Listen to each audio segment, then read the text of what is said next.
I am Jesse Arbuckle. I've been in Teller County my whole life. My son is actually the fifth generation from Teller County. Um, I guess if I could start back at the very beginning. Um, when I was 5, my dad walked away.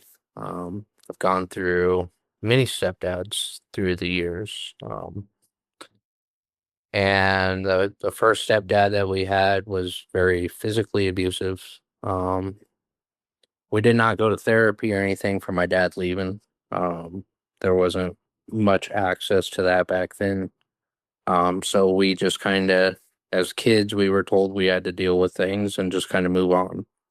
Um, so I think that started a lot of the mental depression, things like that, just trying to figure out where you fit in. Um, and as a kid, you have stepdads and you want to try to please them or make them happy. Unfortunately, most of the time that wasn't the case. It was, you're not my kid or something along those lines. So we were mistreated, physically abused a lot of the times. Um, so about third grade, I started acting out due to the physical abuse. And instead of looking at what's going on in the home, we were looked at as what's going on with you. So I was put on all different types of medications, from, what was it, third grade, about 9 years old, till about 12 to 13 years old. They were trying me on Ritalin to all different types of stuff. Um, and stuff probably most kids shouldn't be on. They were trying me on. And so all the way till middle school is just kind of a back and forth, trying to figure out what works, what doesn't, with the medications. And there was times where, they would call the ambulance because I'd fall asleep at school. They couldn't wake me up. It was due to the medications. And I, as a kid, I realize it now. It was just a reach out for help. Um, And unfortunately, my mom thought, well, these are the professionals. They're going to help you. But it wasn't a look at what's on inside the house, too. So a lot of the anger, the frustration, all these things were coming out, all at once. Once middle school hit, that was the time for all my trouble. That was uh I think when I figured out I had a little bit of freedom, a little bit of voice, but I know I started acting out a lot more. And I didn't realize it until like 2 years ago that I should have known something was different about the way I drank compared to others, because I would sneak beers away and go drink them off in the woods by myself just so I got more beer. And that should have been the first sign that there was a problem there. But then I got hooked up with one of my friend's dad or uncles, and I had my driver's license at 15, and I started selling drugs at 15 years old. We were selling meth, we were selling coke, we were selling hard drugs at that time, and so it kind of instilled something in me that I saw money was easy to make through drugs. The drugs, as we all know, you can only sell them for so long before you do it.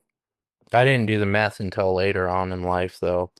Coke, pills, all these things, I would do because everybody was doing it, and then I was selling it, so I had lots of lots of it at my hands. I got married out of high school at, I think I was 21 years old. To a girl I went to high school with, met her junior year. And we sold weed. Me and her dad and the whole family, we would sell weed, and um, we ended up having a baby together.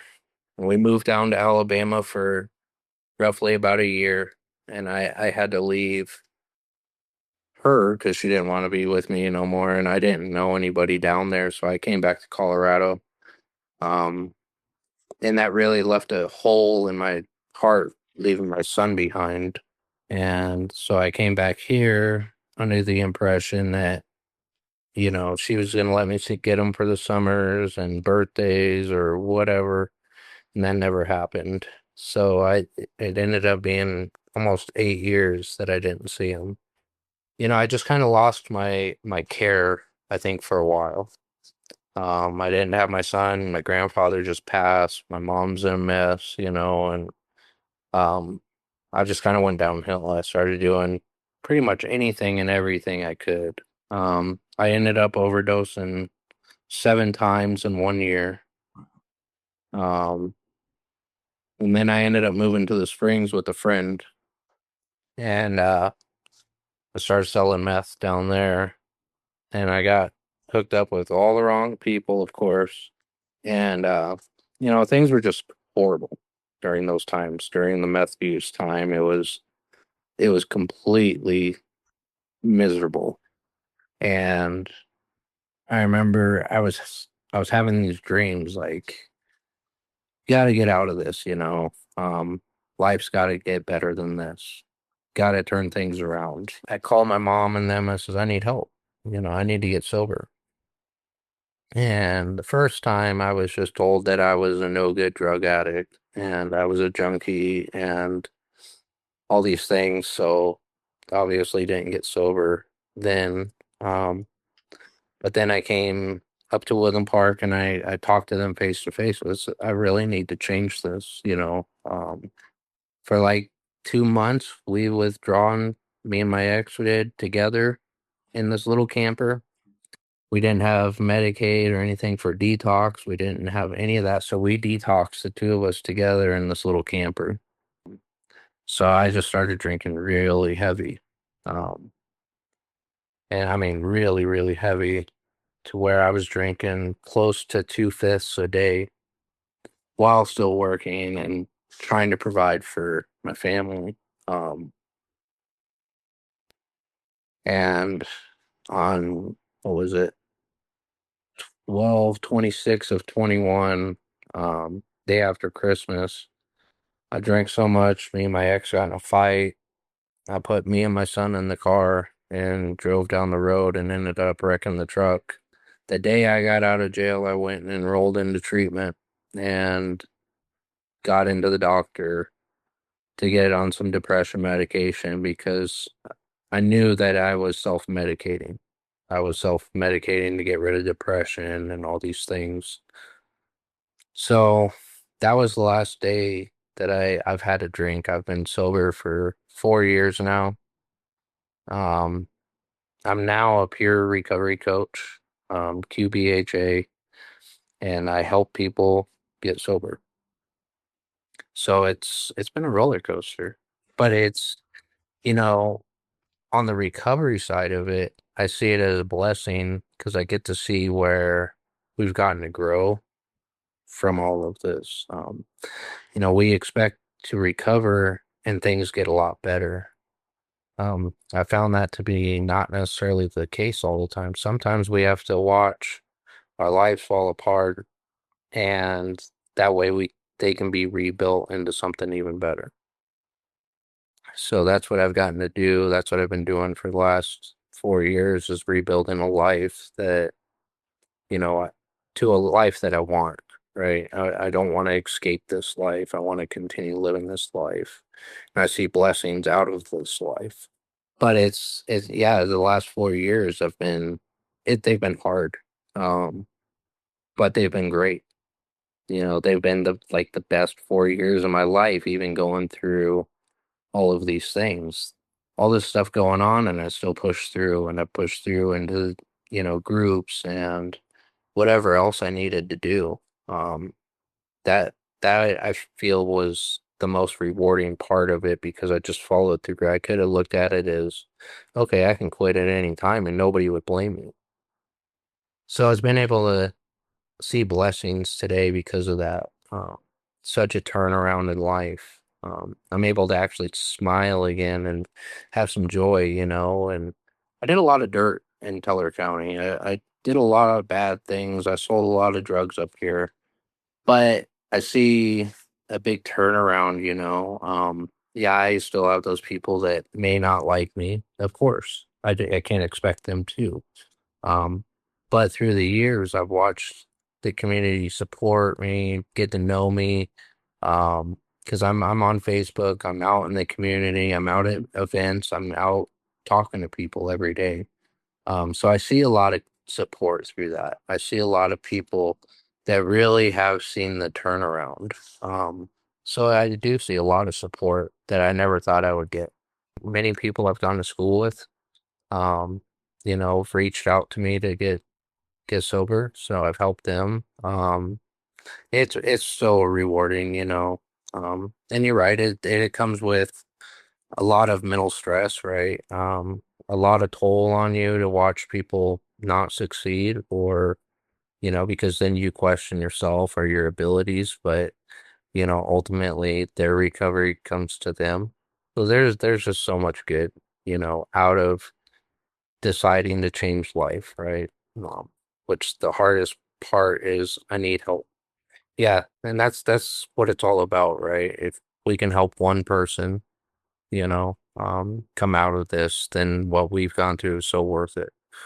Um, I would not take back anything, and I never thought I could use my dark days as a tool to help others. So I get to be blessed each day to be able to do this. I think for a long time, there was a stigma behind men in general. Well, you can't have feelings, you can't have emotions. You kind of have to be a rock and just kind of move through life. But then I see it in men and women now that I think our mental health told people, okay, it's not okay to express emotions or to have feelings. You have to just kind of move through life without them. Um, to where now, as recovery and mental health becomes more prevalent, we're starting to see more people come out and say, no, it is okay to have emotions. It's okay to feel a certain way. It's okay for all this stuff, which is one thing I teach my son is, express your emotions, but do it in a proper way. Um, so learning to deal with those emotions properly, it's okay to feel that. We don't have to go numb it. We don't have to hide from it. So I definitely see a generational thing, but I also see it's changing. I get to wake up every day and choose to live a life of recovery, but I also get to choose to help people every day. Whether that's at the gas station, just saying hi, making somebody smile, or going down to the rescue and getting somebody into sober living. Mm. We go to parole meetings, we go all these different places um, where I get to talk to people and try to help them with services and whatever they might need. So just having the gift to do that. As the area grows, as businesses grow, we always have to be doing the networking with other businesses, but also with people, um, just to let them know, hey, this is what's here, right? You wouldn't know most of this is here until you ventured into it.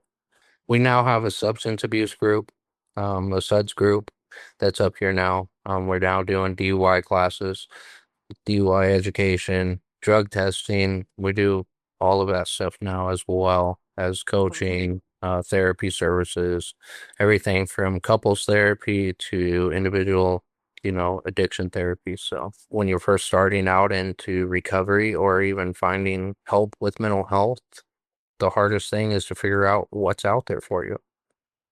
So once you figure that out and you figure out, okay, they're not here to hurt me, they're not here, to harm me in any way, but they're here to help me, then your support happens. They're able to accomplish so much through that support.